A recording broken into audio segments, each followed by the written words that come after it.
Queremos o teu nome engrandecer e agradecer-te por tua obra em nossas vidas. Confiamos em teu infinito amor. Só tu és um Deus eterno sobre toda a terra e céu.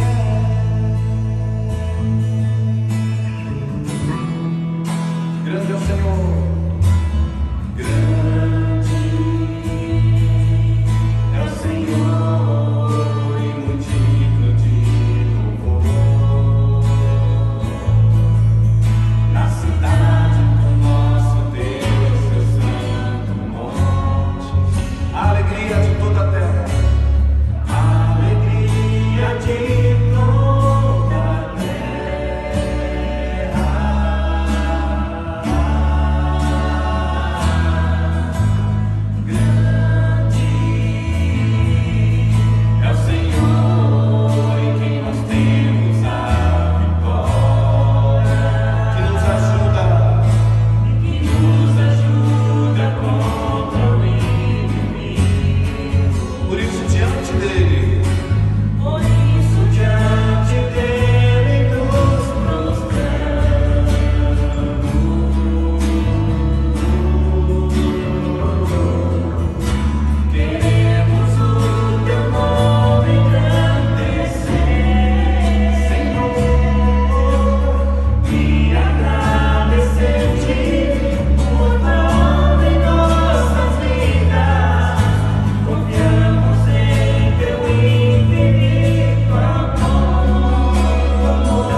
Graça e paz, sejam bem-vindos ao nosso canal. Eu sou o pastor Sérgio, pastor auxiliar na IBAM em Itaquera, e coube a mim trazer nesse momento a palavra da parte de Deus para abençoar a sua vida. Então, reúne as famílias, os amigos, todos vocês que puderem agora, nesse momento, parar um instante que seja, e ouvir o que Deus tem para as nossas vidas nesse momento. E para tal eu quero ler um texto com você, que se encontra no Evangelho de Mateus, no capítulo 7, dos versículos 18 ao versículo 23. Eu vou ler aqui com vocês, e deixa Deus, abre o seu coração, deixa Deus falar com você, porque é forte o que Deus tem feito em nossas vidas, e nesse momento não será diferente. Apesar do momento duro que nós estamos vivendo, a igreja continua viva, a igreja continua firme na promessa e na oração dos santos, nas casas, no partir do pão, como foi no princípio lá no livro de Atos. Mas o texto de hoje é no Evangelho de Mateus, capítulo 7, versículo 18 ao versículo 23. Eu vou ler o texto, abre o seu coração. Diz assim a palavra de Deus: não pode a árvore boa produzir maus frutos, nem a árvore má produzir frutos bons. Toda árvore que não dá bom fruto é cortada e lançada no fogo. Portanto, pelos seus frutos a conhecereis. Nem todo que me diz Senhor, Senhor, entrará no reino dos céus, mas aquele que faz a vontade do meu Pai, este é cidadão dos céus. Muitos me dirão naquele dia: Senhor, Senhor, não profetizamos nós em teu nome? E em teu nome não expulsamos demônios? E em teu nome não fizemos muitos milagres? Então lhes direi claramente, é o Senhor Jesus que vai dizer claramente: nunca vos conheci, afastai-vos de mim, vós que praticais o mal. Esse é o texto de hoje, da palavra do Senhor, que eu quero ministrar para o seu coração, do Evangelho de Mateus, capítulo 7, do versículo 18 ao versículo 23. E a palavra, aquilo que Deus colocou no meu coração, tem um tema. E o tema é a igreja visível e a igreja invisível. Amém? Então são dois tipos de igreja: a igreja visível e a igreja invisível. Então, para começar a nossa ministração no nosso canal, eu quero falar primeiro da igreja visível, da igreja que nós podemos ver, que eu posso ver, que você pode ver, que nós podemos ver. Ou seja, a igreja visível tem alguns aspectos. O primeiro aspecto é a razão social. Ela tem um nome, e um nome que identifica essa igreja. Ou seja, temos várias denominações espalhadas no Brasil e até no mundo. Por exemplo, nós vemos Assembleia de Deus, Deus é Amor, Igreja Presbiteriana, Igreja Batista, Igreja Renascer em Cristo, o Brasil para Cristo, Comunidade da Fé, Comunidade da Paz. E aí nós vemos também que o povo às vezes perde um pouco a noção e coloca nome diversos nas igrejas, né? Eu coloquei alguns aqui: Igreja Pentecostal da Última Embarcação para Cristo, Igreja Reciclando, Jesus Vem, a igreja Você Fica do Sétimo Gole do Sétimo Dia, e tantos outros nomes aí que acabam ficando um pouco meio fora, né, daquilo que a gente costuma ver. Mas a primeira coisa que eu quero fundamentar na igreja visível é que ela tem um nome: Assembleia de Deus, Brasil para Cristo, Igreja Pentecostal Renascer em Cristo, enfim, tem uma diversidade de igrejas, Igreja Batista, Presbiteriana, nós temos várias igrejas. Então a igreja visível, ela tem um nome. Segundo aspecto, eu quero colocar para você e para todos que estão nos ouvindo, nos assistindo no nosso canal, é que a igreja visível, ela tem estilos diferentes. Você já viu isso? Você que já frequentou igrejas de denominações diferentes, você viu que as igrejas têm estilos diferentes. Por exemplo, tem igreja que adotam a harpa cristã, né? Então, durante a liturgia, elas cantam hinos da harpa cristã. Tem igrejas que usam cantor cristão, né? Preferiram adotar o cantor cristão.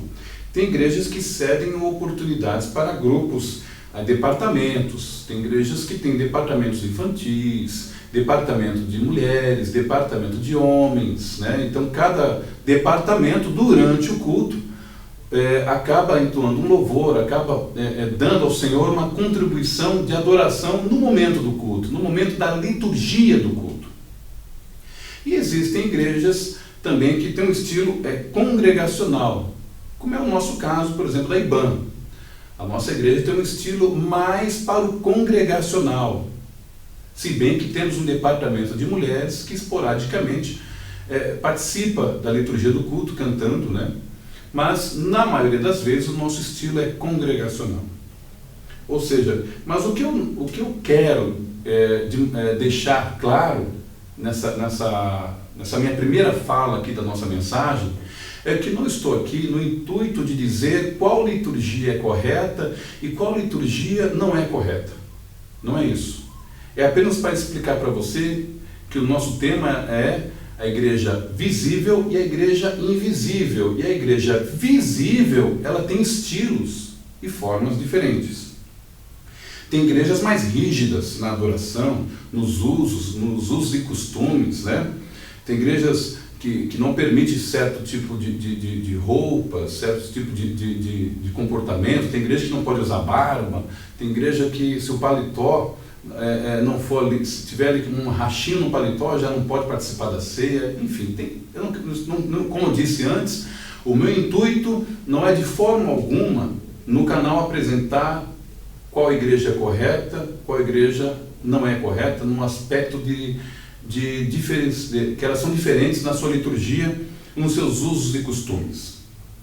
Tem igrejas mais liberais, tem outras que são, na verdade, libertinas.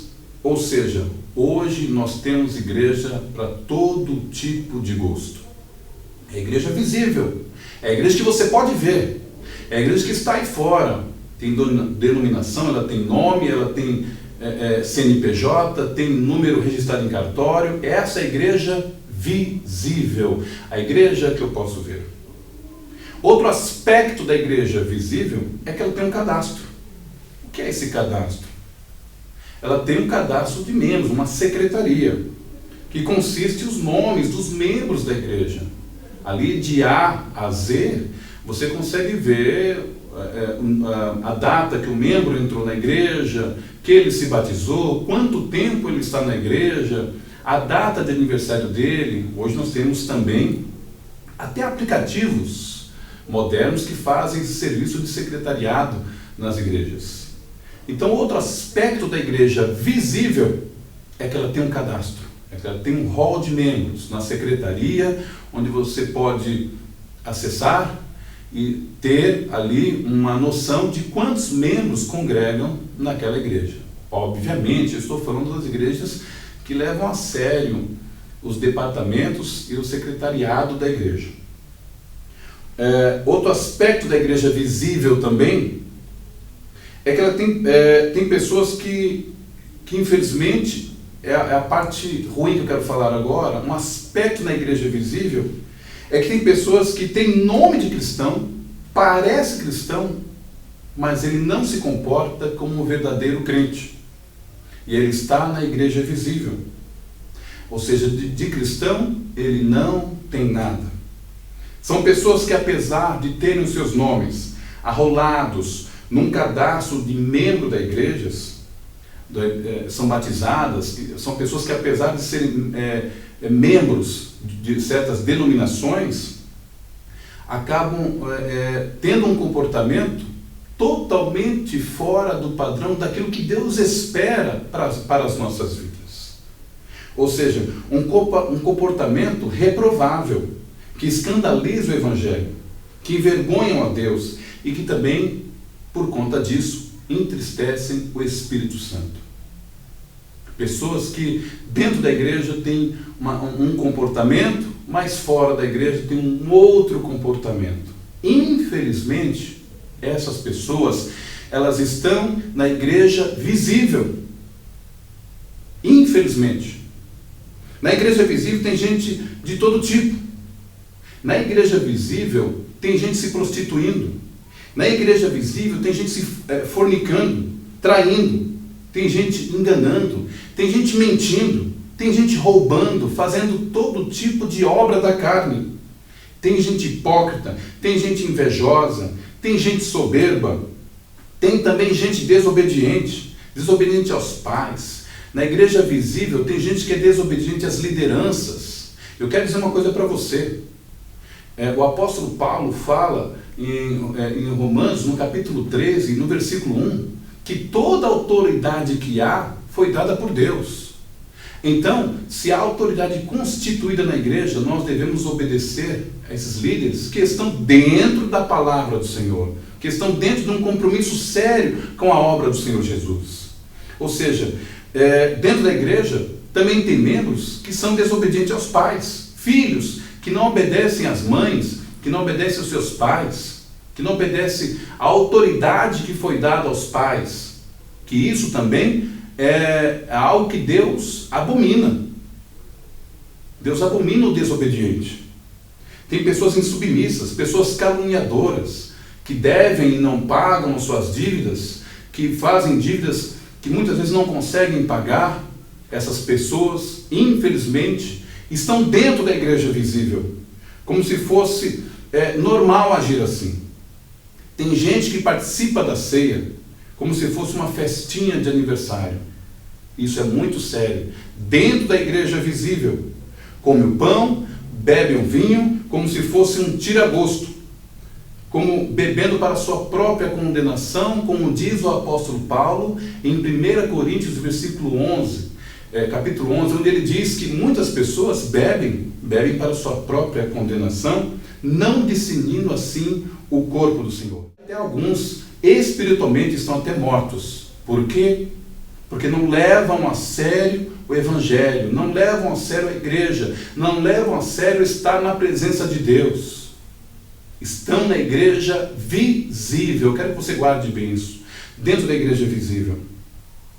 Na igreja visível é possível encontrar um monte de gente, mas um monte de gente que ainda não nasceu de novo. E sem um novo nascimento no coração, no espírito, é impossível ver a Deus. Esses aspectos, essas questões, estão dentro da igreja visível. A igreja que você vê, a igreja que nós vemos.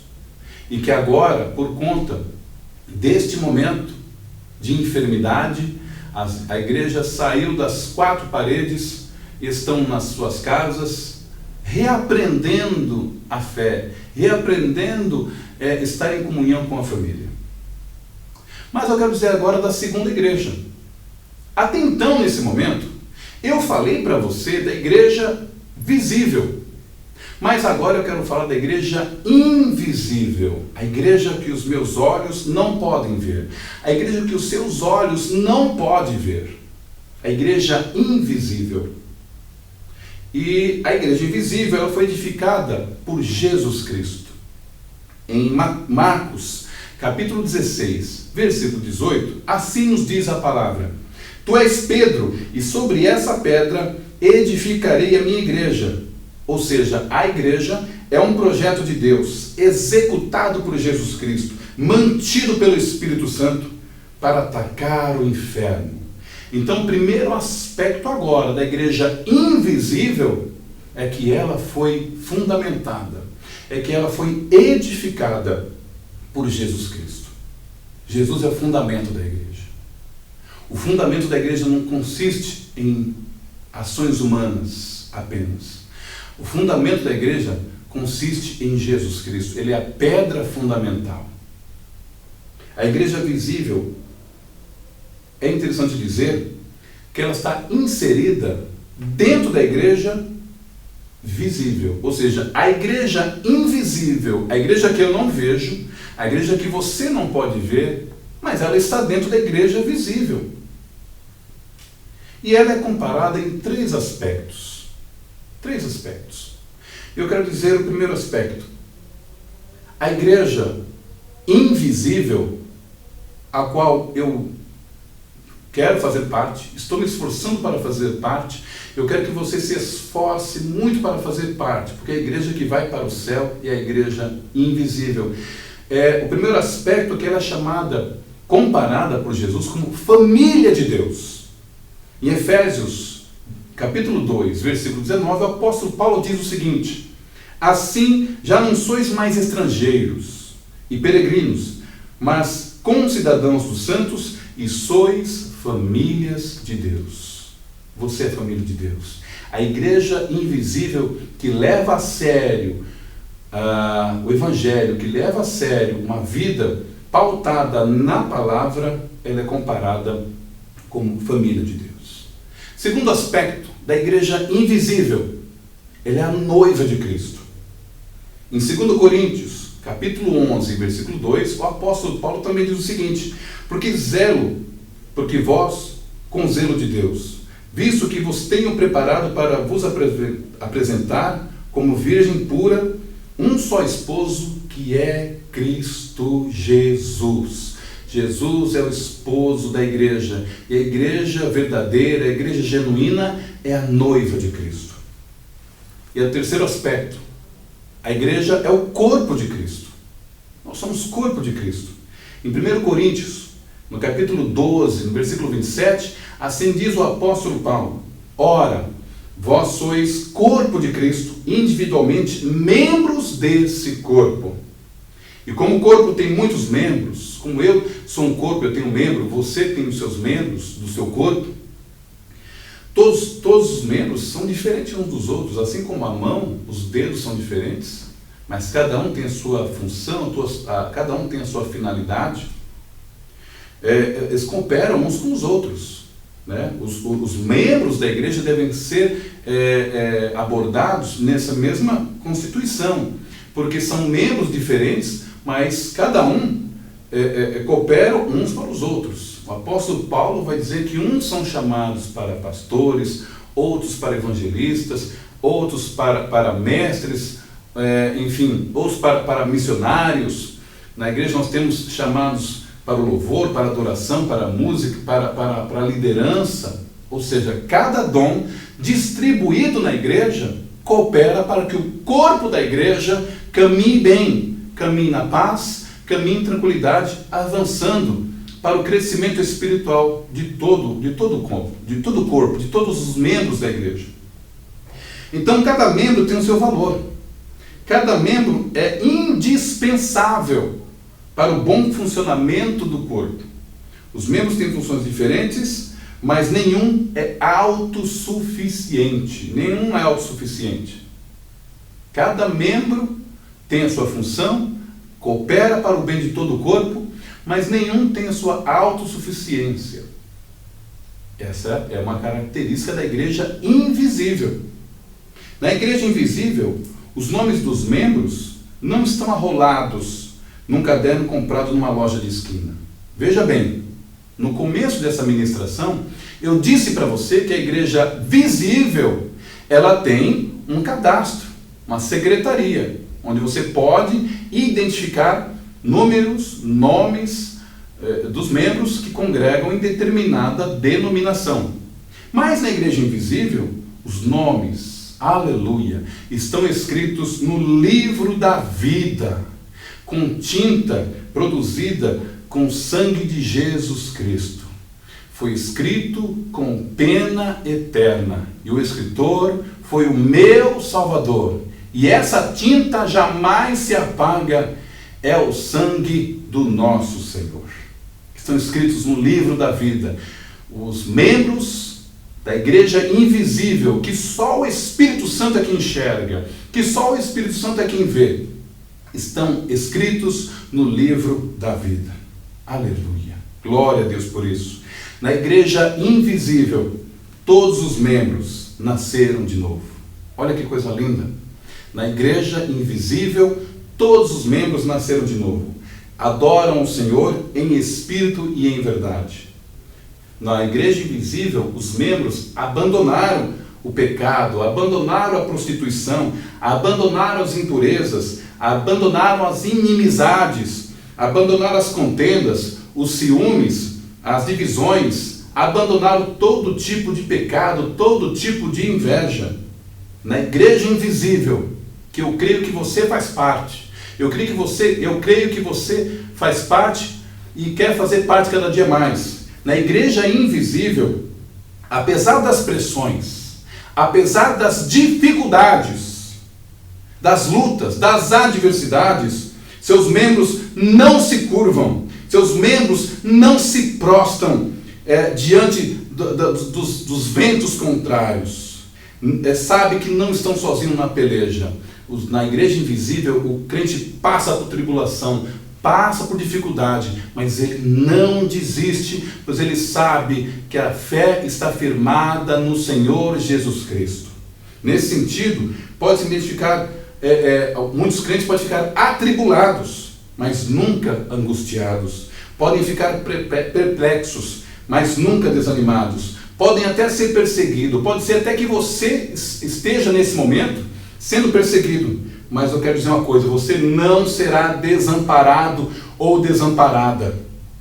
Pode ser que você esteja abatido, mas nunca destruído. Eu quero profetizar isso na sua casa agora, onde a minha voz está entrando, onde essa palavra está entrando. Você pode ser até abatido com tudo que está acontecendo lá fora, mas você não será destruído em nome de Jesus. É impossível para mim, é impossível para nós afirmarmos, com certeza, quem compõe ou não a igreja invisível. Porque a igreja invisível, só quem identifica é o Espírito Santo. O Espírito Santo de Deus. Somente Deus pode fazer tal distinção. Martinho Lutero uma vez disse que esperava por duas surpresas quando ele chegar ao céu. A primeira surpresa de Martinho Lutero é que ele não queria ver muitos dos quais ele estava seguro que estariam ali. Segunda surpresa, ele encontraria muitos que nunca teriam imaginado estar ali. E ele disse ainda que a maior de todas as maravilhas seria ele mesmo estar ali. Ou seja, querido, a igreja invisível é a igreja do crente que será salvo. Do crente que está dentro da vontade e da palavra de Deus. Na igreja invisível só tem gente para ouvir. Na igreja invisível você ouvirá, sabe o quê? Sabe o que você vai ouvir? Você que é membro da igreja invisível, vinde benditos do meu Pai, possuir por herança o reino que está prometido desde a fundação dos séculos. Eu quero colocar uma aplicação dessa palavra para a sua vida. Nós estamos vivendo um tempo muito difícil, com isolamento social por conta dessa enfermidade que está assolando, essa pandemia que está assolando o mundo. Muitos cristãos, infelizmente, não aprenderam ou nunca tiveram um relacionamento mais íntimo com Deus. Ou seja, não aprenderam a ser crentes ou serem firmados numa fé que não seja dentro do templo, dentro da igreja ou dentro das quatro paredes. Eu vejo até isso, nesse aspecto, como algo positivo. É a hora de nós revermos alguns conceitos. Esse tempo de afastamento social, de afastamento físico-social, é uma grande oportunidade para revermos alguns conceitos na prática da nossa fé. Reveja alguns conceitos da prática da sua fé. Só o Espírito Santo reconhece quem são os membros da igreja invisível. E esses membros são os verdadeiros salvos que herdarão a vida eterna. Ela é a verdadeira noiva de Cristo. São os verdadeiros salvos. A salvação eterna não está inserida numa denominação. Veja bem, a salvação eterna não está atrelada no nome, na placa da igreja. Ou seja, Deus, ou Cristo Jesus, que é o noivo, ele não tem um compromisso com uma denominação. Não é esse compromisso que ele tem para a salvação. Não está atrelada com a denominação da minha igreja, nem da sua igreja. Ela está atrelada para aqueles que vivem uma vida séria, uma vida de comunhão, uma vida de adoração, uma vida realmente de louvor e compromisso com Deus. Pessoas que vivem o Evangelho, que estão vivendo o Evangelho, amando o Senhor sobre o Senhor sobre todas as coisas, se afastando do pecado, ou seja, procurando vivenciar uma vida de santidade, uma vida fugindo do pecado, fugindo das obras da carne. Não podemos, eu como pastor, eu não posso e nem tenho o direito de pôr ou tirar alguém do céu. Eu não posso falar quem será salvo ou quem não será salvo de determinada igreja. Eu não tenho esse direito. Mas eu posso afirmar, sim, o que o próprio Jesus afirma sobre vida eterna e sobre salvação. O Apocalipse, capítulo 21, tem essa afirmação. Diz o seguinte: quanto, porém, aos medrosos, aos incrédulos, aos abomináveis, aos homicidas, aos adúlteros, aos feiticeiros, aos idólatras e todos os mentirosos, aqueles que amam e praticam o pecado, a sua parte será lançada no lago de fogo, que arde com fogo e enxofre, que é a segunda morte. Isso eu posso afirmar porque a Bíblia afirma. Deixa eu dizer uma coisa para você, querido. Abre o teu coração, se desarme de todo conceito. Se o espelho te condena, se quando você olha no espelho, você vê, realmente enxerga o cristão, que você não está sendo um cristão autêntico da igreja invisível, aproveite esse tempo, aproveite seriamente esse tempo, para que aonde abundou o pecado, superabunde a graça de Cristo Jesus. Se o Espírito Santo é quem escreve os verdadeiros salvos no livro santo, no livro da vida eterna, o certo a se fazer, o certo a nós fazermos nesse momento é procurar vivermos e andar agradando a Deus e viver aquilo que o Espírito Santo diz à igreja. E para finalizar aqui essa minha ministração, 5 tópicos para finalizar, vou ser bem breve.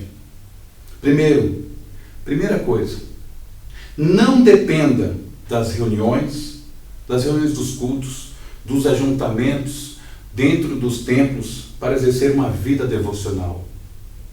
Deus está cobrando isso de nós. Esse tempo de isolamento, Deus está provando, Deus está vendo do alto céus, aqueles que continuam tendo uma vida de oração, uma vida de leitura bíblica, uma vida pautada na verdade, pautada no Evangelho, os cristãos autênticos. Ou seja, não dependa apenas dos templos para vivenciar a sua fé. Esse é o primeiro conselho que eu quero te dar. Segundo conselho, abandone as obras da carne. Para fazer parte da igreja invisível, abandone as obras da carne, tais como o apóstolo Paulo diz em Gálatas, no capítulo 5, versículo 19. As obras da carne são conhecidas, as quais são prostituição, impureza, libertinagem, inimizades, invejas, porfias, bebedices, orgias ou coisas semelhantes a essa. Tudo aquilo que é impuro, fuja da aparência do mal, fuja de tudo aquilo que contamina, de tudo aquilo que faz mal para a sua vida espiritual. Esse é o segundo conselho, para você fazer parte da igreja invisível. Terceiro conselho, busque ter os frutos do Espírito Santo, como diz também o apóstolo Paulo em Gálatas 5, versículo 22. E quais são os frutos do Espírito Santo, pastor? Vou dizer para você: é o amor, é a alegria, é a paz, é a longanimidade, benignidade, bondade, mansidão e principalmente domínio próprio. Você pode ireis, mas não pequeis. Domínio próprio é não satisfazer aquilo que a carne pede para fazer. Isso é domínio próprio. E o quarto conselho: a igreja invisível, ela crucifica a carne com suas paixões e desejos, pois ela pertence a Cristo. Crucifica a carne, crucifica o velho eu, crucifique toda a vaidade humana. Isso, com certeza, vai inscrever ou deixar escrito o teu nome no livro da vida eterna. E o quinto e último conselho: se vivemos no Espírito, Vivamos também no Espírito, sendo alvos em todo o tempo as nossas vestes. Em todo o tempo sejam alvo as nossas vestes. Dentro do templo, fora do templo, no metrô, no ônibus, na escola, na faculdade, na rua, no local que você mora, em todo o tempo sejam alvo os teus vestidos. Amém? Essa é a palavra do Senhor. Eu quero finalizar com a minha mão, abençoando a sua casa, abençoando a sua família. Se você puder, feche os seus olhos e receba a bênção apostólica. Que o Senhor te abençoe e te guarde. O Senhor faça resplandecer o seu rosto sobre ti e tenha misericórdia de ti. O Senhor Deus, levante o seu rosto e te dê a paz. Deus os abençoe.